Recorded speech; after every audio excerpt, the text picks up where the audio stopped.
Sauver la planète, c'est très important aujourd'hui, hein. Donc, créer des emplois aussi.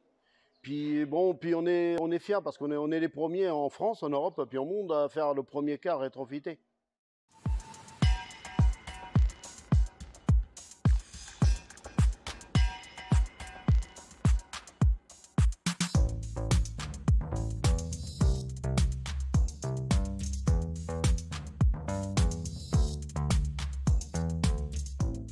Ici, nous avons notre châssis qui est un peu notre banc d'essai sur lequel sont arrivés tous les éléments du kit qui vont être transposés sur le véhicule qui est juste derrière, du coup le Crossway de Transdev pour la région Normandie. Donc vous avez ici les bouteilles d'hydrogène. Donc les bouteilles d'hydrogène, c'est comme les réservoirs classiques, sauf que là c'est en un gaz à 350 bars compressés. On a à peu près une cinquantaine de kilos d'hydrogène qui vont permettre de prolonger l'autonomie du véhicule et d'atteindre les 600 km.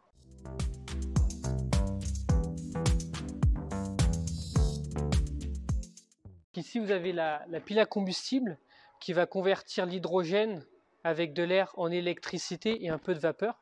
Donc, il va sortir que de la vapeur d'eau. Donc, vous pouvez après vous mettre derrière et puis mettre un verre en dessous et puis boire votre pastis.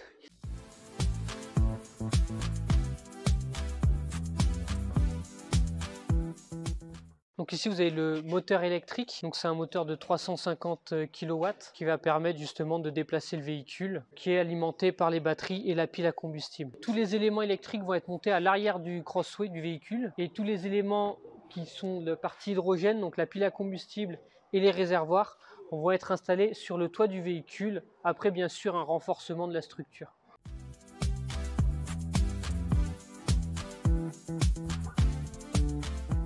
Ici, vous avez différentes batteries, donc 1, 2, 3 batteries, ce qui nous permet d'avoir 105 kWh.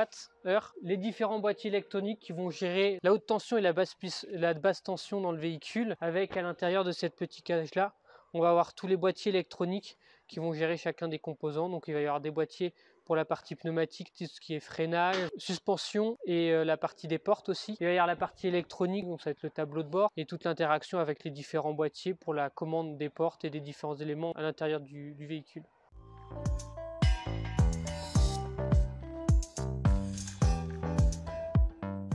C'est un très grand secteur porteur. Je pense que l'hydrogène, c'est l'avenir pour nous, pour notre environnement, pour la santé. On a des très grands projets en cours. Donc là, aujourd'hui, nous sommes en train de construire un nouveau bâtiment ATEX où nous allons pouvoir sortir 10 véhicules rétrofités par mois. Puis pour 2025, où nous espérons monter une usine d'assemblage de véhicules neufs en hydrogène, ici sur Angers en Santerre.